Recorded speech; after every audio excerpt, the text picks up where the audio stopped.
ETF index mutual funds నేర్చుకుని stock మార్కెట్లో రాణించాలనుకుంటున్నారా? వెంటనే ఈ నెంబర్కి కాల్ చేయండి.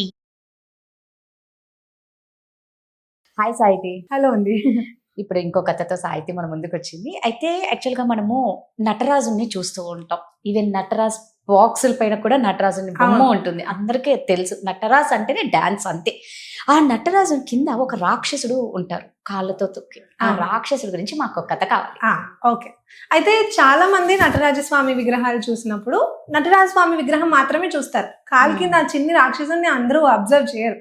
కానీ ఆ రాక్షసుడి గురించి ఒక చాలా మంచి కథ ఉంది. ఆయన ఒత్తి రాక్షసుడు మాత్రమే కాదు, ఆయన అజ్ఞానానికి, అహంకారానికి, మతిమరుపుకి ప్రతీక. సో అందుకని పరమశివుడు చంపకుండా నటరాజస్వామి రూపంలో కాలు కింద అణచివేశాడు. ఎందుకంటే మనలో కూడా ఈ ఇగ్నోరెన్స్, ఈ అహంకారము, ఈ అజ్ఞానము ఇవన్నీ పూర్తిగా పోవండి. మనం పోవాలి అనుకున్నా పోవు. అది ఎప్పటికప్పుడు అది సెట్ చేసుకోవడానికి మనం జ్ఞానాన్ని పెంచుకోవాలి, అహంకారాన్ని తగ్గించుకోవాలి, మంచిగా బతకడానికి ట్రై చేయాలి. అలాగే ఈ నటరాజస్వామి ద్వారా మనకి ఏం తెలుస్తుందంటే ఆయన ఆ అజ్ఞానాన్ని, అహంకారాన్ని పూర్తిగా పోగొట్టకుండా ఆయన కాలి కిందే అణిచివేసి ఉంచుతారు. ఇప్పటికీ కూడా ఆ స్వామి ఆ రాక్షసుడు కాలి కిందే ఉన్నారని చెప్తారనమాట. అయితే ఈ కథ ఏంటంటే, దారుకావనం అనే అడవిలో కొంతమంది మహర్షులు వాళ్ళకున్న జ్ఞానం మీద గర్వంతో పరమశివుడి కన్నా మేమే గొప్ప అని హోమం చేస్తూ ఉంటారు.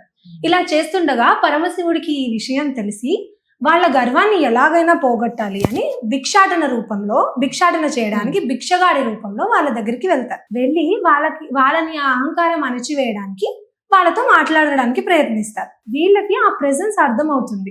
పరమశివుడు అంటే వీళ్ళెవరో ఉన్నారు, వీళ్ళు మా అహంకారాన్ని రెచ్చగొట్టడానికి ప్రయత్నిస్తున్నారు అని తెలుసుకున్న వాళ్ళు ఆ మనిషి మీద, అంటే పరమశివుడు, అది మనకి తెలుసు కానీ వాళ్ళకి తెలియదు, ఆయనని ఎలాగైనా సంహరించడానికి ఆ హోమంలోంచి ఒక భయంకరమైన పులిని తయారు చేస్తారు. పులిని తయారు చేస్తే ఆ పులి భయంకరంగా చాలా ఎర్రగా పొడుచుకుంటూ ఈ భిక్షగాడి వైపుగా వస్తుంది. కానీ అసలు తెలిసిందేంటి, అది శివుడు, పరమశివుడు. ఆ విషయం పులికి తెలియదు, అక్కడ ఉన్న మహర్షులకి తెలియదు. ఆ పులి ఆయన వైపుగా రాగానే ఆ శివుడు ఆ పులిని సంహరించి ఆ పులితోలుని ఆయన ఒంటి మీద కప్పుకున్నాడట. ఆ తర్వాత అదేంటి ఇలా చేశాడని ఆ మహర్షులు షాక్ అయిపోయి మళ్ళీ ఒక డేంజరస్ పాముని తయారు చేస్తారు, విషసర్పంని ఆ హోమంలోంచి పుట్టించి ఆ సర్పాన్ని ఆయన మీదకి విసిరేసరికి ఆ సర్పాన్ని ఆయన తీసుకుని తన మెడ చుట్టుకుని ఆ సర్పాన్ని ఆయన లొంగ తీసేసుకుంటారు. ఇలా కాదని అలా విచిత్రమైనవి చాలా తయారు చేస్తూ ఉంటారు. తయారు చేసి ఆయన మీదకి విసరడానికి ప్రయత్నిస్తారు. ఆయన వచ్చిన ప్రతి దాన్ని ఇలాగే అయితే సంహరిస్తున్నారో లేకపోతే లొంగ తీసుకున్నారో. ఇక వారికి ఏం చేయాలో అర్థం కాక వారి అజ్ఞానాన్ని, అహంకారాన్ని కలిపి ఒక మరుగుజ్జు ఆయన అసురుడిని తయారు చేస్తారు.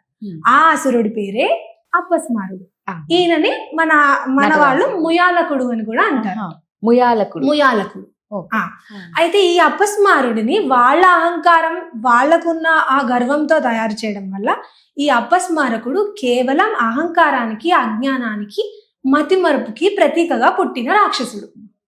ఆయన పుట్టిన వెంటనే ఆయన చిన్న మరుగుజ్జు, ఆయన చిన్నగా భయంకరమైన రాక్షసుడు, మరీ చిన్నగా మరుగుజ్జులాగా ఉన్న రూపం, భయంకరమైన రాక్షసుడు కోపంతో శివుడి వైపుగా వస్తూ ఉంటాడు. ఆయన పుట్టిన కాసేపటికే ప్రపంచమంతా అజ్ఞానం, అహంకారం స్ప్రెడ్ అయిపోతూ ఉంటుంది. అలా ఆ ఆరా శివుడికి తెలుస్తుంది. పరమశివుడికి తెలిసినంత ఆరా మన ఎవరికి తెలుసు. ఆయనకు అది అర్థమవుతుంది, ఇదేదో ఇలా ఉంది అని. అర్థమయ్యేసరికి అప్పుడే పరమశివుడు ఆయన శివతాండవం మొదలు పెడతారు. చాలా ప్రశాంతంగా ఉంటారు, ఆయన కోపం ఉండదు, ఏమీ ఉండదు. ప్రశాంతమైన రూపంలో శివతాండవం మొదలుపెట్టి నటరాజ స్వరూపం తీసుకుంటారు. ఆ నటరాజ రూపంలో ఆ అపస్మారుణ్ణి ఆయన కాలు కింద అణచివేస్తారు. అయితే అలా అణచివేసినప్పుడు ఆ అపస్మారుడు కాసేపు బయటకి రావడానికి ప్రయత్నిస్తారు. ఆ శివుడి పాదం కింద ఉన్న అపస్మారుడు బయటకు ఎలా రాగలడు? ఇక ఆయన ఎంత కొట్టుకున్నా, ఎంత ప్రయత్నించినా రాలేరు. అప్పుడు ఆ కాలు కింద అణచివేసిన ఆ రూపమే నటరాజ స్వరూపం.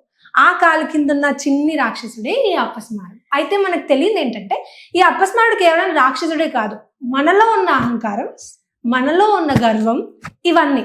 సో శివుడు చాలా అందంగా, ఇప్పుడు మనం పౌరాణికాల్లో చాలా కథల్లోంచి ఎంత అందమైన లెసన్స్ తీసుకోవచ్చు అంటే అండి, మనకు తెలియదు అసలు ఏంటి ఇంత బ్యూటిఫుల్ మెసేజ్ ఉందా అని. అది మనం తీసుకునే దాన్ని బట్టి ఉంది. ఎంత అందంగా చూపించారంటే ఆయన అనుకుంటే 5 నిమిషాల్లో ఆయన్ని సంహరించవచ్చు. కానీ ఆయన సంహరించకుండా కాలు కింద అణచివేయడానికి అర్థం ఏంటంటే మనలో కూడా ఈ అహంకారం ఇవన్నీ మనలో ఉండిపోతాయి. కానీ మనం ఎంత చంపేయాలన్నా అది చంపలేం. కొన్ని సిచ్యువేషన్స్ లో మనకి తెలియకుండానే అది రావడానికి ప్రయత్నిస్తుంది. అజ్ఞానం అవనివ్వండి, అది ఎప్పటికప్పుడు మనం బ్యాలెన్స్ చేయడానికి జ్ఞానాన్ని పెంచుకోవాలి. మనం మంచిని నేర్చుకోవాలి, పెద్దలతో ఉండాలి. ఇలాంటివి చేయడం వల్ల మనలో అహంకారం తగ్గుతుందని చాలా అందంగా ఆయన కాస్మిక్ డాన్స్ తో, ఆయన తాండవంతో శివుడు మనకి చెప్పాడు అని నమ్ముతారు. చాలా బాగుంది కథ. నిజమే కదా, అనుకుంటే సంహరించవచ్చు. అవును, ఎంత పని సంహరించడం శివుడికి. ఆయనకు ఏందా మొత్తం, అందుకే అంటారు శివాజ్ఞ లేని చీమైనా కొట్టదు. అవును అవును. అంతటి పరమ శివుడే అలా అణిచివేస్తున్నారంటే మీరు అన్నట్టు మనది మనం రియలైజ్ అవుతూ ఉండాలి. మనం ఏం చేస్తున్నాం, మనకి ఎందుకు ఇంత అహము అనేది ఖచ్చితంగా రియలైజ్ అవ్వాలి. Thank you. Thank you.